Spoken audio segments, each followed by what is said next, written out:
শুরু করলাম কাছে কি বা দূরে যে যেখান থেকে আজকের ভিডিওটি দেখছেন। আশা করি সবাই খুব ভালো আছেন। আলহামদুলিল্লাহ আমরা ভালো আছি। তো এখন বাজে সকাল 8টার মতন। তো আমরা এখানে একটু হাঁটতে আসলাম কৃষি কলেজ।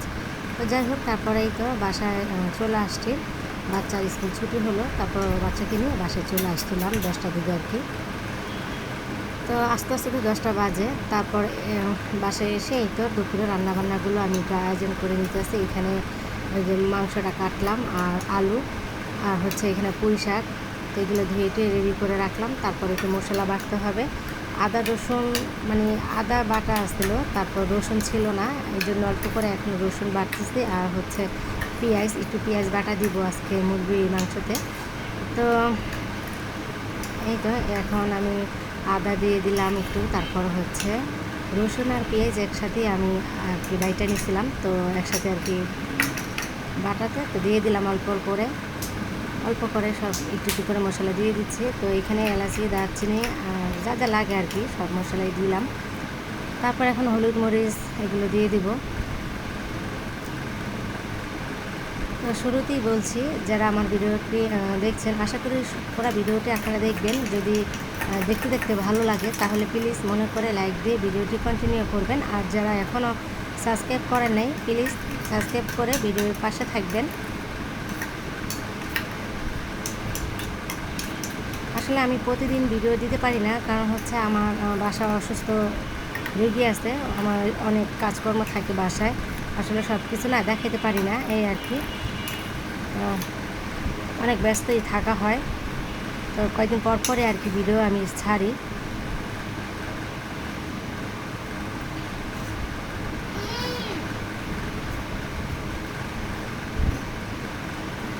তো আমার শাশুড়িটা সুস্থ হলে আর কি আগের মতনই প্রতিদিনই ভিডিও ছাড়বো, চেষ্টা করব। এখন এভাবে আর কি আমার ছাড়তে হবে, 2-1 দিন পর পরই ভিডিওগুলো ছাড়তেছি। তো এখন রান্নাবান্না বসায় দিতেছি। আর এখানে দেখি হলুদ মরিচ শেষ হয়ে গেছে। তারপর এখন আবারও হলুদ মরিচ রাখতেছিলাম এখানে মশলার প্লেটে আর কি। মাংস তরকারিতে না একটু ঝাল না হলে ভালো লাগে না, তাই এখন একটু ঝাল করে রান্না করব। আর এই ফাঁকি মরিচগুলো এমনিতে অনেক ঝাল। আর আজকে মাংসতে একটু বেশি করেই আলু দিতেছি, কারণ মাংস তরকারি না খাওয়ার সময় বাচ্চারা মানে এরকম করে যে আলুগুলোই না, মানে বাচ্চা খায় নেয়, বলতেছে আম্মু আলু আর নাই। মানে ওরা অনেক পছন্দ করে মাংসতে আলু দিলে। আমারও ভালো লাগে, তবে বেশি আবার আলু দিলে ভালো লাগে না। তো ওদের জন্য আমার একটু বেশি আজকে আর কি দেওয়া লাগতেছে। গরুর মাংসতে, তারপর মুরগির মাংসতে, এগুলোতে আর কি আলু দিলে না অনেক ভালো লাগে।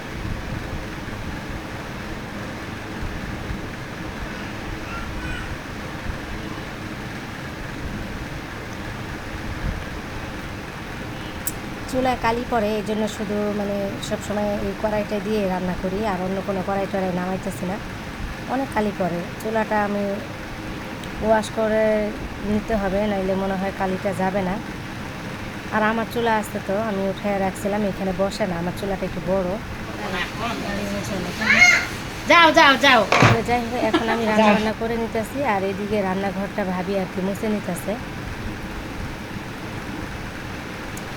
আর এই তো তন্নি স্কুল থেকে এসে এখন বলতেছে আবার নিচে যাবে, খেলা করবে। আমি বললাম দুপুরবেলা এখন আর যাইও না, বাইরে এমন রোদ উঠছে, খুবই গরম লাগতেছে। আর এই যে ভাবির ছেলেটা বাইরে যাবে, তো দরজা খুলছে, তন্নি দেখে আবার চলে আসলো বাইরে যাওয়ার জন্য, এরকম করতেছে। তো আমি রান্নাবান্না শেষ করে এখন এই তো ঘরটা মুছে নিতেছি। তাই এখানে আবার আমাদের বিড়ালের পটি করছে, এগুলো আমি একটু পরিষ্কার করে নিতেছি। প্রতিদিনই এভাবেই একটু একটু করে করি, আমি না করলে কে করবে? বাচ্চারা তো এগুলো হাতেই দিবে না, ওরা শুধু শখই করে বিড়াল পালবে, কিন্তু বিড়ালের কোনো যত্নই করতে চায় না, ওই আমারই করতে হয়। বলছি যে বিড়ালগুলো না বিক্রি করে ফেলবো, এখন মেয়েরা কান্নাকাটি করে, বিক্রি করতে দিবে না। ঘর মানে নোংরা করে ফেলে, সারাদিনই মশা কি যায় এত। আর এই যে টিভি টলির উপরে শুধু ধুলাবালিই পড়ে, আর ওই যে বিড়ালের লোম টোম পড়ে থাকে, এগুলো না একদম মানে কেমন যেন একদম বেশি বিরক্ত লাগে। ছোট রুম, তারপরে এত ধুলাবালি পড়ে। ধুলাবালি কোনো অবস্থায় মানে সরতেছে না, ধুলাবালি থাকবেই যতই মুছি। তো তন্নিকে বললাম ডাইনিং রুমে বসে খাও, ও এখানেই বসে খাইতেছে আর এই যে নিচে খেলতেছে। আর ওই যে ল্যাপটপ দেখবে তো বলতেছে কার্টুন দেখি, ভূতের আর কি কার্টুনগুলো দেখতেছে। আর আমি এখানে আবার কাপড়গুলো ধুবো আজকে, কাপড় ভিজানো হয়েছে অনেক কাপড়ই, এগুলো ধুয়ে নিব। বাচ্চাদেরকে খাবার দিয়েছিলাম, দিয়ে আমি আবার চলে আসলাম।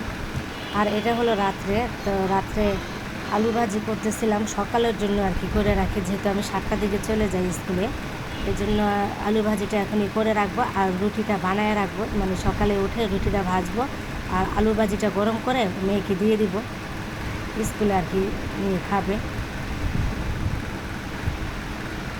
প্রতিদিনই মানে টেনশন থাকে স্কুলে কী দেওয়া যায়, আজকে কী দিব, কালকে কী দিব, মানে এরকম একটা মাথার ভিতরে টেনশন থাকে।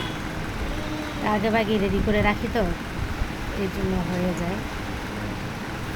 ওদের টিফিনে টেনশনে মানে আমার ভালো লাগে না। স্কুলটা খোলা থাকলেই মানে আমার একটা মানে লাগে যে তাহলে তো টিফিন দিতে হবে প্রতিদিন সকালে, ওই টেনশনটা মাথায় থাকে। তো এই তো রুটিগুলো বানিয়ে নিলাম, এখন একটু ঢাইকে রাখবো রুটিগুলো, মানে ফ্রিজে রেখে দিব।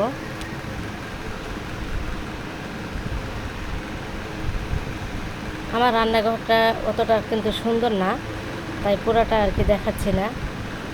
আগের বাসার রান্নাঘরটা খুব সুন্দর ছিল আর বাসাগুলো খুব দেখার মতন।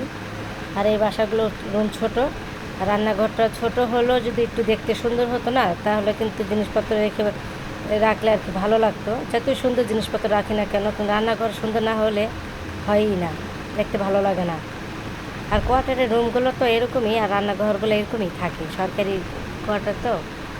তো যাই হোক, এই যে আমার মেয়ে ফুচকা কিনে আনলো, এনে ফুচকাগুলো ভাজলো আর টক নিজেই বানালো, তেঁতুলের টক, তারপর হচ্ছে ঘূর্ণি টুর্নি কী বলে ওইগুলো ও বাসায় বানাইছে, শুধু ফুচকাটা। আর আমি এবার এইখানে চলে আসছি পার্লারে চলে আসছিলাম। এই যে পার্লারের আপু যে কাজ করে, ওই আপুর আর কি মেয়েটা, ওই যে বসে আছে ওই আপুর মেয়েটা, উনি কাজ করে পার্লারে। তো এই আপু আমাকে আর কি চুলটা ঠিক করে দিল। তারপর এটা আবার ছিল তারপরের দিনের ভিডিও। তো আমি যে নিউ মার্কেটে গেছিলাম, তো যাওয়ার সময় আর কি আমি তো বাসা থেকে খেয়ে যাইনি, দুপুরবেলা অনেক ক্ষুধা লাগছিলো, তো ভাবলাম যে এখানে থেকে আর কি খাওয়া দাওয়া করে যাই, কারণ শপিং করতে করতে না আরও বেশি ক্ষুধা লাগবে, আর ক্ষুধা লাগলে তো শপিং টপিং করতে পারবো না, আমার দেরি হয়ে যাবে, খাওয়া দাওয়া হবে না। এই খেয়ে দিয়ে শপিং করতে চলে গেলাম। এই তো আমরা চলে আসলাম, একটা শাড়ি কিনবো এই যে এই দোকানটায়। তো অনেক কিছুই কেনাকাটা হলো, পুরো মার্কেট ঘুরিয়ে মিরিয়ে দেখাতে পারলাম না, নিউ মার্কেট তো অনেক ভিড়, ধাক্কাধাক্কি অবস্থা। তারপর যাই হোক, এখন কিছুটা দেখাইলাম আর কি। তারপর এই তো 3 পিস কিনে নিয়ে আসলাম, তারপর শাড়ি, তারপর হচ্ছে আরও কী কী তো দেখাচ্ছি। আমি আবার কিছু নিইনি, তো ওই জন্য ভাবলাম মানে ঈদে আর কি কিছু নেওয়া হয়নি, এই জন্য আর কি এখন নিলাম। তো এখানে এই তো 3টা 3 পিস হচ্ছে 2টা বোরকা নেওয়া হয়েছে আর একটা শাড়ি, এই ছিল আমার মার্কেট। যেহেতু কোরবানি চলে আসছে, এগুলো কোরবানি দিয়ে বানিয়ে আর কি পরবো আমি, এখন আর বানাতে দিব না, কয়েকদিন পরেই দিই। সবগুলো একসাথে দেওয়া যাবে না, একটা একটা করে বানায় দেখবো যে কেমন বানায়, কারণ সব একসাথে দিলে না নষ্ট করে ফেলতে পারে। তো 2টা বোরকা নেওয়া হয়েছে। আর এই যে আমার শাড়িটা খুলে দেখাচ্ছি, শাড়িটা কেমন হয়েছে একটু জানাইন কমেন্ট করে, আর শাড়ির কালারটাও বা কেমন হয়েছে বলবেন একটু। শাড়ির দামটা কিন্তু আমি এখনও বলিনি, তবে আপনারা জানাবেন আগে শাড়িটা কেমন হয়েছে, আর দামটা জানতে চাইলে অবশ্যই বলবেন, আমি দামটা বলে দেব। আর এটা হলো কিন্তু এই যে ব্লাউজের পিস, এই যে এই ডিজাইনটা, আর হাতাও কাজ করা আছে সিল্কের ভিতরে আর কি, এই যে হাতাটা, আর এই যে ব্লাউজে কাজ করা। আর হচ্ছে এটা হলো পেটিকুটটা ওখান থেকে আবার আলাদা কেনা লাগলো, পেটিকুটের দামটা আবার আলাদাভাবে দিছি।